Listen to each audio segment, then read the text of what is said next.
Buenos días, hermanos. Es un gusto para mí exponer la palabra del Señor.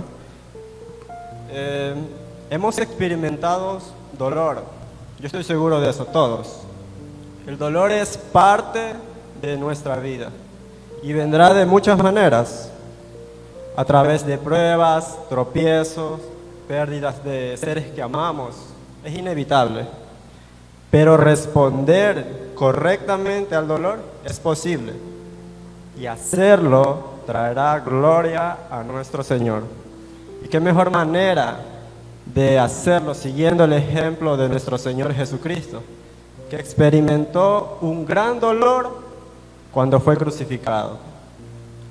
Bueno, sabemos que el Señor pagó por completo por nuestros pecados, pecados pasados, presentes y futuros. La salvación es gratuita para nosotros, pero para Él no lo fue. Él tuvo que pagar un precio. Y Mateo 27:46 nos va a dar la pauta sobre cuál fue ese precio que tuvo que pagar. Pero además nos va a mostrar cuál fue el mayor dolor de la cruz y cómo respondió frente a esta circunstancia. Entonces podemos leer el texto.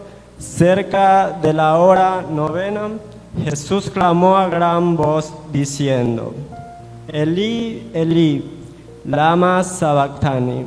Esto es: Dios mío, ¿por qué me has desamparado?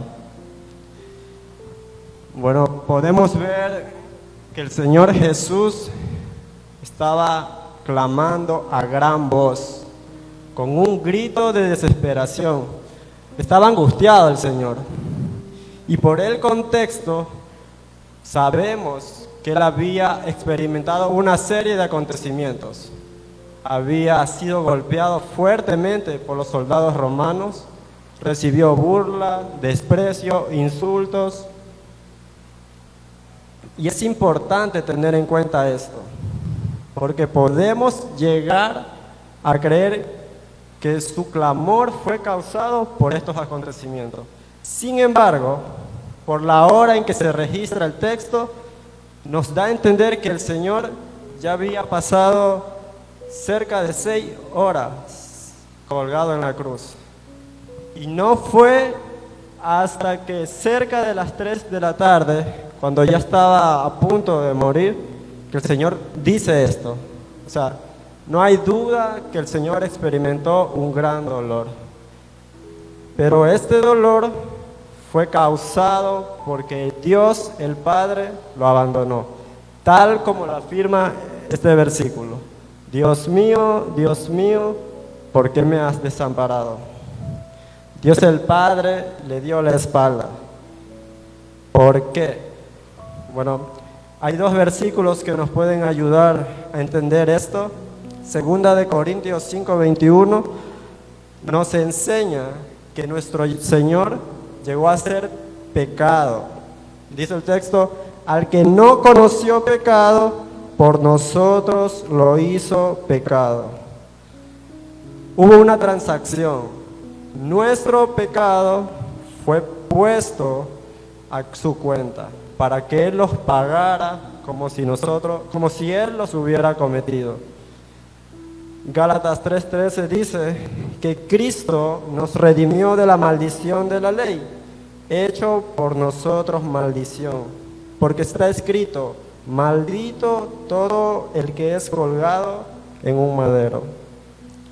El santo Hijo de Dios llegó a ser una maldición, lo que nosotros éramos antes de venir al Señor. Hermanos, y es en esta condición en que Dios el Padre lo abandona. La razón: Él es santo, es justo y aborrece el pecado y lo condena.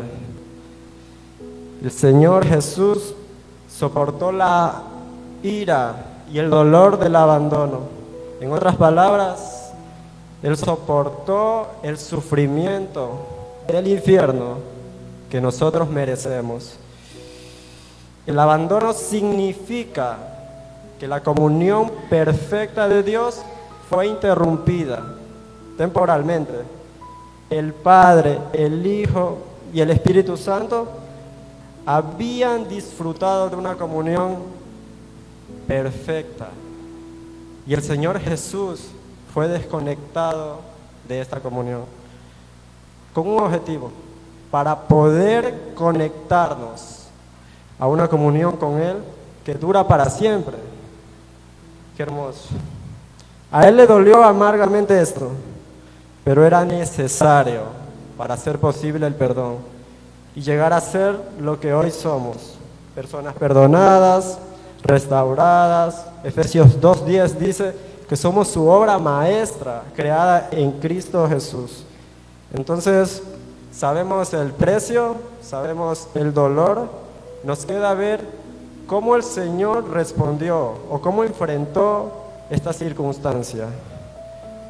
Y con esto termino. Durante esta escena podemos ver que el Señor clama, está angustiado y hace una pregunta: ¿por qué me has abandonado? ¿Por qué a mí? Sin embargo, Mateo 26:39 nos revela que el Señor Jesús oró al Padre y le dijo que pase de mí esta copa. La copa fue este abandono y todo lo que implica. Pero ¿qué dijo el Señor? No sea lo que yo quiero, sino lo que tú quieras. El Señor, a pesar de experimentar todo este sufrimiento, sabía que la voluntad de su Padre es perfecta y era necesaria que se cumpliera esto. Y hermanos, muchas veces cuando nosotros sentimos dolor, nos hacemos esta misma pregunta, que puede venir de diferentes maneras. ¿Por qué me pasa esto a mí? ¿Por qué? Y es ahí cuando nosotros debemos imitar a nuestro capitán, al Señor, y reconocer que la voluntad del Señor es perfecta y tiene un propósito. Dios está en control y su palabra nos enseña que las aflicciones formarán el carácter del Señor Jesús en nosotros. Gloria al Señor por eso. Pero también debemos mirar afuera de la congregación. Allá afuera hay personas que sufren y que viven en un estado de condenación, no conocen al Señor. Y ellos necesitan saber lo que hizo. Ellos necesitan conocer, escuchar su evangelio. Debemos comunicarlo para que así ellos lleguen a tener lo que nosotros tenemos, una nueva vida. Pero no una vida sin dolor, sino una vida donde el dolor tiene propósitos eternos. Hermanos, que el Señor nos ayude y nos impulse a poner por obra esto, a enfrentar las situaciones de una manera correcta, que glorifique y honre a nuestro Señor. Gracias.